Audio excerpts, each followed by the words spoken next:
तो आज जरा सैमसंग स्मार्टफोन्स में जो एआई आ रहा है, आर्टिफिशियल इंटेलिजेंस, उस पर थोड़ी गहराई से बात करते हैं।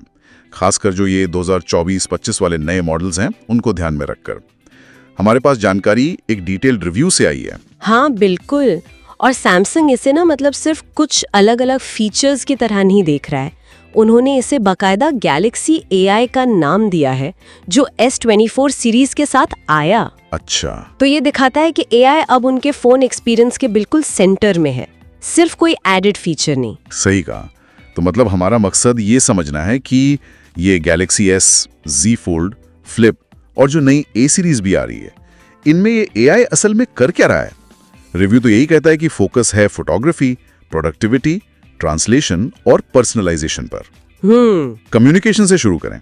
सोचिए, फोन कॉल पर बात करते करते ही रियल टाइम में दूसरी भाषा में ट्रांसलेशन।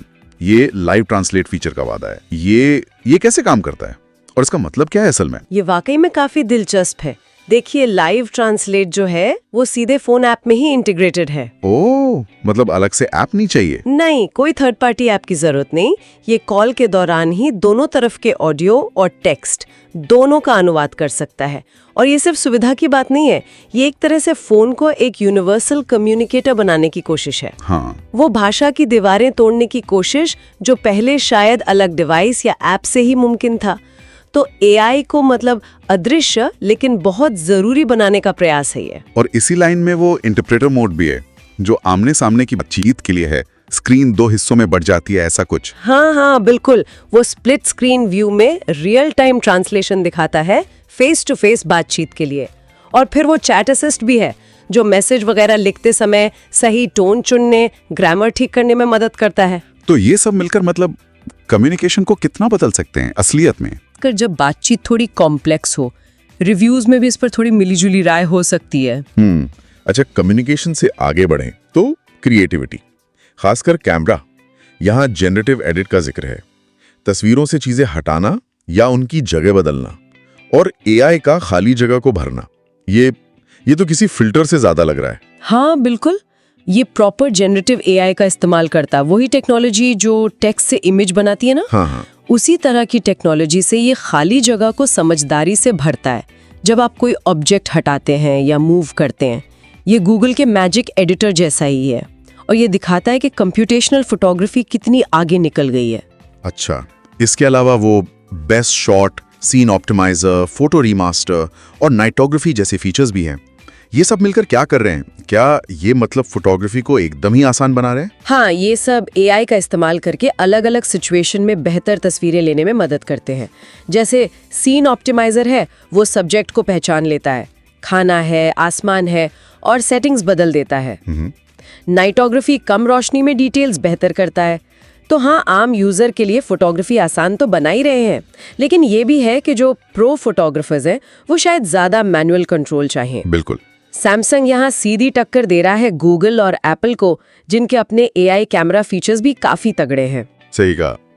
अब आते हैं प्रोडक्टिविटी पर। जैसे वो बेहतर भविष्यवाणी वाला सैमसंग कीबोर्ड या वॉइस रिकॉर्डर ऐप में मीटिंग का ट्रांसक्रिप्शन और समरी। ये सुनने में छोटे छोटे सुधार लगते हैं, पर शायद रोज के इस्तेमाल में काफी काम आते होंगे। बिल्कुल, बहुत काम आ सकते हैं। देखिए, नोट असिस्ट है, वो लंबे नोट्स की समरी बना सकता है, फॉर्मेट कर सकता है, ट्रांसलेट कर सकता है। अच्छा। फिर ब्राउजिंग असिस्ट है, वो वेब आर्टिकल्स की समरी बना सकता है। ये सब टाइम बचाने वाले फीचर्स है ना? हाँ बिल्कुल। और वो बिक्सबी टेक्स्ट कॉल भी है, जो आपकी जगह टेक्स्ट में कॉल का जवाब दे सकता है अगर आप बिजी हैं। तो ये सब दिखाता है कि AI कैसे बैकग्राउंड में काम करके फोन को ज्यादा एफिशिएंट बनाने की कोशिश कर रहा है। और ये सब जो अलग अलग फीचर्स हैं, ये सैमसंग के वन UI इंटरफेस में मोड्स एंड रूटीन्स के साथ कैसे जुड़ते हैं? क्या ये सिर्फ अलग अलग टूल्स हैं या एक सिस्टम की तरह काम करते हैं? हाँ, यही बात महत्वपूर्ण है। मोड्स और रूटीन्स के जरिए ये AI फीचर्स ऑटोमेशन से जुड़ जाते हैं। आपका फोन आपकी लोकेशन, समय, या एक्टिविटी जैसे ड्राइविंग, काम, सोना, इसके आधार पर सेटिंग्स, नोटिफिकेशंस, यहाँ तक कि कुछ एआई फीचर्स को अपने आप एडजस्ट कर सकता है। अच्छा, तो ये स्मार्ट हो गया काफी। हाँ, ये एआई को सिर्फ एक टूल नहीं बल्कि फोन के ऑपरेटिंग सिस्टम का एक इंटेलिजेंट हिस्सा बनाने की तरफ एक कदम है। और वो अडेप्टिव पावर सेविंग और एआई परफॉर्मेंस बूस्ट भी इसी इंटीग्रेशन का हिस्सा है, बैटरी और गेमिंग परफॉर्मेंस को ऑप्टिमाइज करने के लिए। तो कुल मिला के अगर हम पूरी तस्वीर देखें सैमसंग के एआई फीचर्स, खासकर ये जो गैलेक्सी एआई स्वीट है, ये अब नए गैलेक्सी फोन एक्सपीरियंस का एक बहुत अहम हिस्सा बन गए हैं। हाँ, अभिन्न हिस्सा कह सकते हैं। और ये शायद power users, travellers, content creators और जो लोग अपनी प्रोडक्टिविटी बढ़ाना चाहते हैं उनके लिए काफी आकर्षक हो सकते हैं। मुख्य फायदे क्या दिख रहे हैं? शायद इंडस्ट्री लीडिंग एआई फीचर्स मिलना, गूगल पर डिपेंड हुए बिना। हाँ, वो एक बड़ा पॉइंट है। रियल टाइम ट्रांसलेशन कॉल्स और चैट्स में बेहतर एआई कैमरा टूल्स और मोड्स इन रूटीन्स वाला ऑटोमेशन। हाँ, ये मुख्य आकर्षण है। सैमसंग की कोशिश यही है कि वो एआई के मामले में सिर्फ गूगल पर निर्भर ना रहे, बल्कि अपने इकोसिस्टम में ही मजबूत क्षमताएं दे।